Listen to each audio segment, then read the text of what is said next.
নমস্কার বন্ধুরা, আজ শেয়ার করব দুর্দান্ত স্বাদের এঁচোড়ের নিরামিষ একটি রেসিপি। তবে আজকের রেসিপিটা আমি বলতে পারবো না আপনারা কিভাবে কি দিয়ে খাবেন। এটা সম্পূর্ণ আপনাদের উপরেই ছেড়ে দিলাম। তবে খেতে কিন্তু অসাধারণ লাগবে এইটুকু আমি বলতে পারি। সম্পূর্ণ ঘরোয়া মশলায় রান্নাটা করা হয়েছে। তবে এই রেসিপিটি কিন্তু ছোট থেকে বড় সকলেই কিন্তু ভীষণ পছন্দ করবে।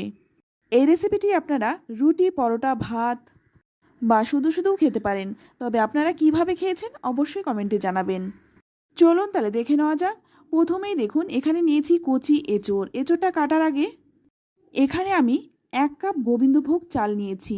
এই চালটাকে আমি প্রথমে ভালো করে পরিষ্কার জল দিয়ে ধুয়ে নেব। আর এটা কিন্তু আমি গোবিন্দভোগ চাল নিয়েছি, আপনারা কিন্তু বাসমতি চালটাও নিতে পারেন। এখানে আমি ছোট এঁচোড়ের অর্ধেকটা রান্না করেছি, তাই 1 কাপ গোবিন্দভোগ চাল নিয়েছি। আপনারা যদি গোটা রান্না করেন সেক্ষেত্রে কিন্তু চালের পরিমাণটা একটু বাড়িয়ে নেবেন। এবার এই চালটাকে 3-4 বার জল পাল্টে পাল্টে খুব ভালো করে ধুয়ে নেব। যতক্ষণ চাল থেকে পরিষ্কার স্বচ্ছ জল না বেরিয়ে আসছে ততক্ষণ কিন্তু চালটা ধুয়ে নেব। তো দেখুন চালটা কিন্তু ভালো করে ধুয়ে নিলাম। আর চালের মধ্যে কিন্তু আমি একটুকু জল রাখিনি। চালটা থেকে জল ঝরিয়ে এইভাবেই রেখে দেব। আর এইভাবেই কিন্তু চালটা ভালো করে ভিজে যাবে। চালটা ভিজতে ভিজতে আমি এখানে এঁচোড়টা কেটে নিয়েছি। আর এঁচোড়টা কিন্তু একটু ডুমো ডুমো করে একটু বড় সাইজ করে কেটেছি। এবার এই এঁচোড়টা আমি সেদ্ধ করে নেব। এর জন্য একটা পাত্রের মধ্যে জল নিয়েছি আর এই জলের মধ্যে দিয়ে দিলাম কেটে রাখা এঁচোড়গুলো। তারপর দিয়ে দিচ্ছি 1 চামচ লবণ। লবণ দেওয়ার পরে দিয়ে দিচ্ছি সামান্য একটু হলুদ গুঁড়ো আর দিয়ে দিচ্ছি 1 চামচ তেল।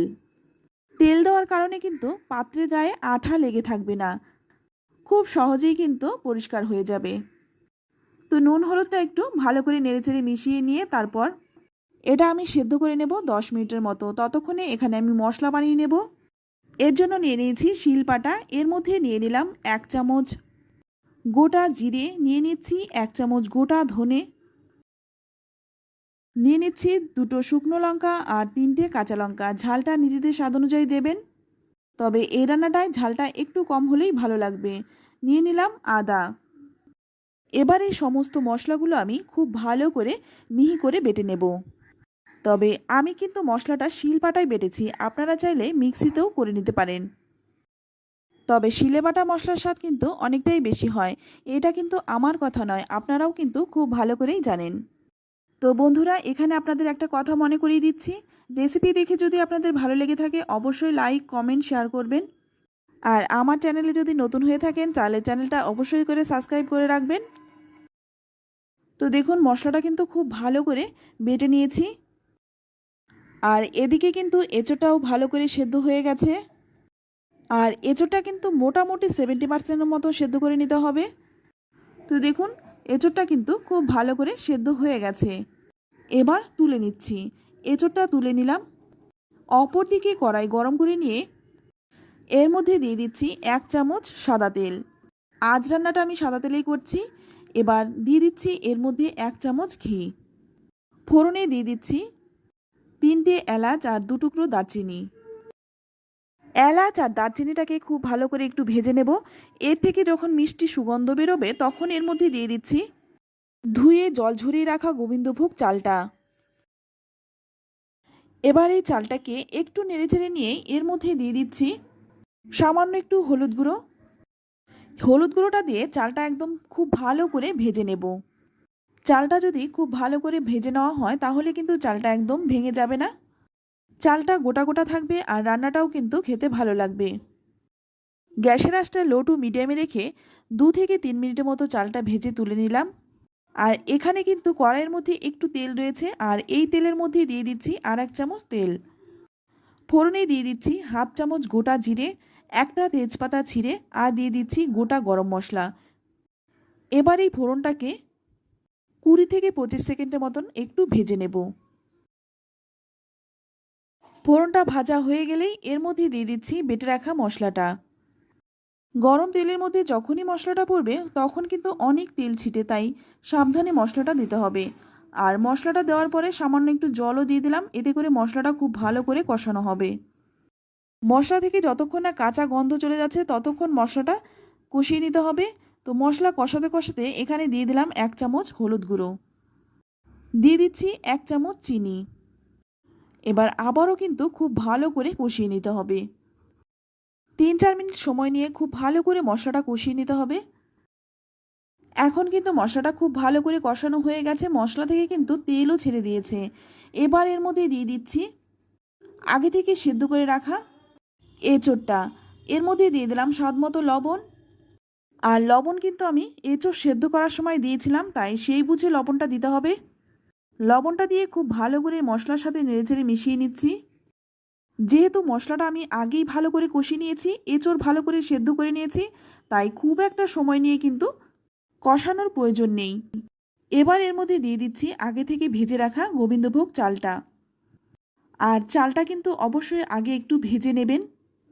একই সঙ্গে কিন্তু চালটা দিতে যাবেন না, নইলে কিন্তু রান্নাটা একদমই ঘেটে যাবে আর খেতেও ভালো লাগবে না। এবার চালটার সাথে খুব ভালো করে একটু নেড়েচেড়ে মিশিয়ে নিচ্ছি। তারপর এর মধ্যে দিয়ে দিচ্ছি গরম জল। অবশ্যই গরম জলটা দেবেন।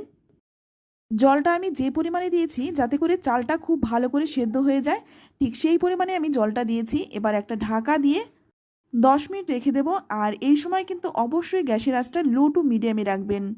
10 মিনিট পর ঢাকনাটা খুলে নিলাম, আর এখন কিন্তু খুব আলতো হাতে একটু নেড়েচেড়ে নিচ্ছি।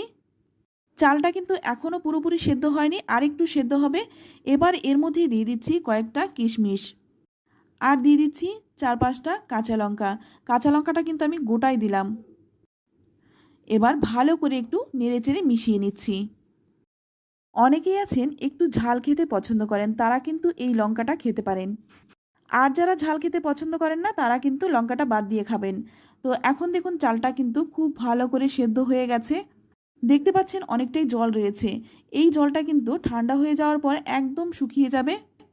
এবার এর মধ্যে দিয়ে দিচ্ছি 1 চামচ ঘি। অবশ্যই এই নামানোর আগে একটু ঘি দিয়ে দেবেন, এতে করে এর স্বাদ গন্ধ দুটোই বেড়ে যাবে। তো বন্ধুরা, আমি কিন্তু এই রান্নাটার নাম দিয়েছি এঁচোড় পোলাও। আপনারা যদি কোনো নাম দিয়ে থাকেন অবশ্যই কমেন্ট করে জানাবেন। তো ঘিটা দিয়ে ভালো করে নেড়েচেড়ে মিশিয়ে নিয়ে তারপর গ্যাসের আঁচটা বন্ধ করে 10 মিনিট স্ট্যান্ডিং টাইম দিয়ে দেব। তারপর গরম গরম এটা সার্ভ করতে পারেন যে কোনো কিছুর সাথে, বা শুধু শুধুও খেতে পারেন। আর এটা কিন্তু আপনারা দুপুরের লাঞ্চ বক্সেও দিতে পারেন। এটা দেখতেও যতটা সুন্দর, খেতেও কিন্তু অসাধারণ। তো বন্ধুরা, রেসিপিটি কেমন লাগলো অবশ্যই কমেন্ট করে জানাবেন। ভালো লাগলে লাইক শেয়ার করতে একদম ভুলবেন না। আর আপনি যদি আমার চ্যানেলে নতুন হয়ে থাকেন, চ্যানেলটা অবশ্যই সাবস্ক্রাইব করে নেবেন। আর এই রান্নাটা যদি আপনাদের ভালো লেগে থাকে, আত্মীয় স্বজন বন্ধু বান্ধবের সাথেও শেয়ার করতে পারেন। তো আজ এই পর্যন্তই। আবারও দেখা হবে অন্য কোনো নতুন রেসিপিতে। ততক্ষণ সকলে ভালো থাকবেন, সুস্থ থাকবেন, আর সকলকেই ধন্যবাদ।